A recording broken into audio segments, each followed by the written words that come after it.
Welcome to the Thaco Factor. Today, being the first week of July, we decided we're going to kick off Monster Mondays. We're going to be introducing a couple of different monsters every single week for you, the Dungeon Master. This way, if you're in need of something, try one of our ideas. This week, we're going to be introducing a couple of stealthy dudes. Great little silent hunters. These guys are the Piercer and the Roper. Your underground terrain is a dangerous place. And we're going to tell you all about them right after this.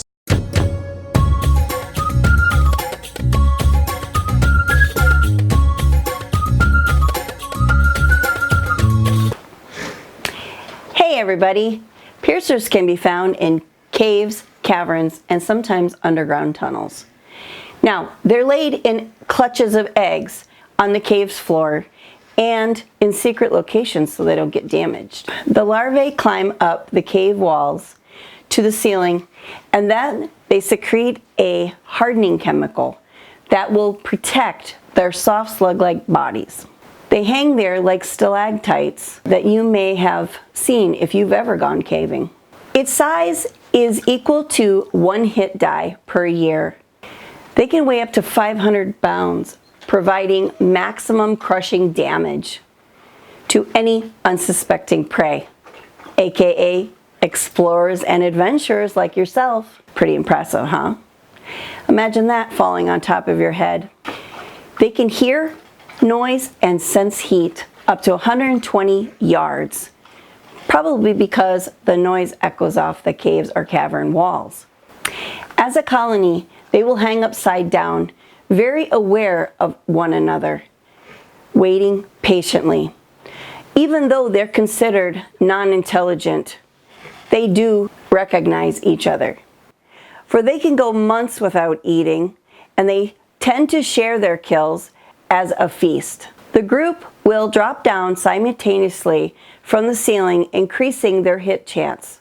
If the piercer misses their prey, they will slowly have to climb up the cave wall again for another chance, only allowing them one chance per turn until they get back up to the ceiling and secrete their hard shell again.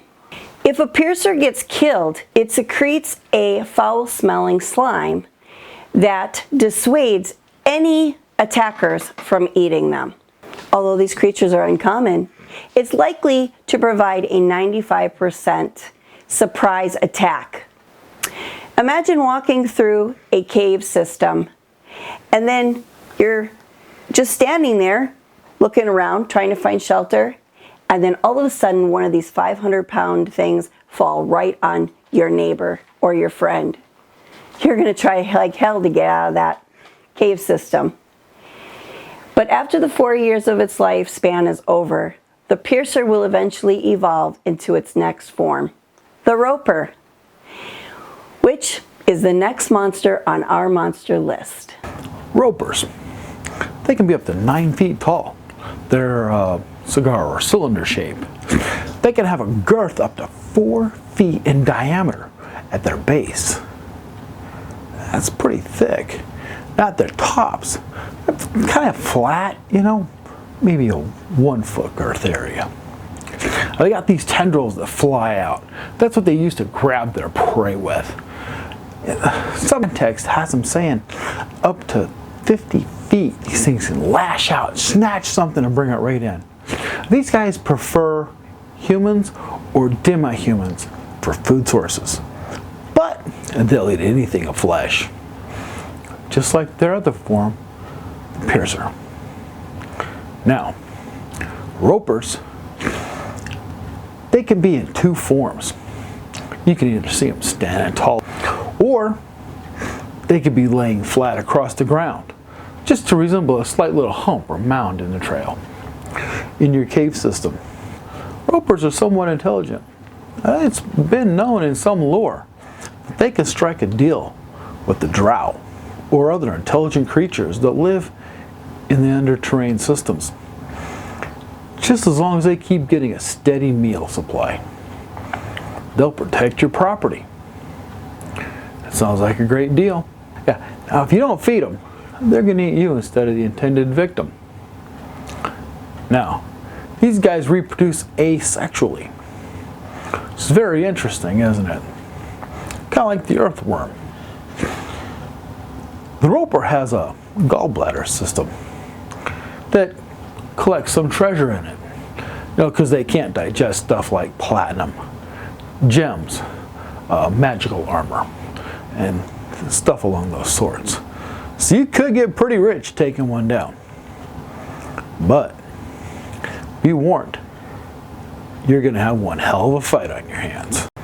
Now, if a roper ever gets its tendrils on you, they're going to drag you across whatever surface they can drag you across. You can be banging your head, banging your body against all kinds of things. You might actually end up being dead by the time you get to it. You're going to take so much damage from bouncing off of everything in there. Now, the roper is also very stealthy. It might actually sit and wait for its intended prey to get close enough to where it doesn't have to shoot its arms out. It just flip them up, grab them, and just pull you right into its mouth. You wouldn't even know it's there. Looks just like a stalagmite. That's pretty scary.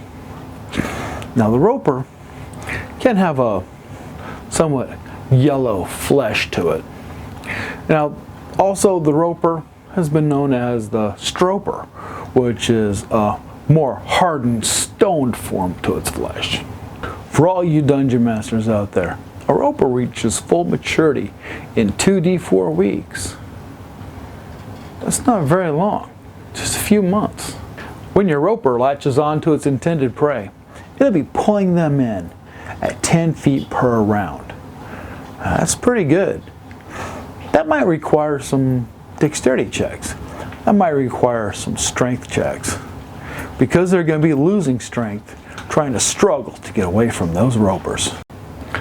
These guys prefer to stay in the dark. I guess light affects them maybe like it does the drow.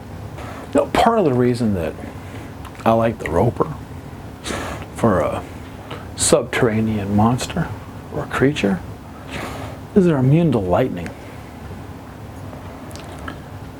Go figure. Magic users, lightning bolt, probably one of their favorites. They're not going to get anywhere with this dude. You got to take him on with blunt force.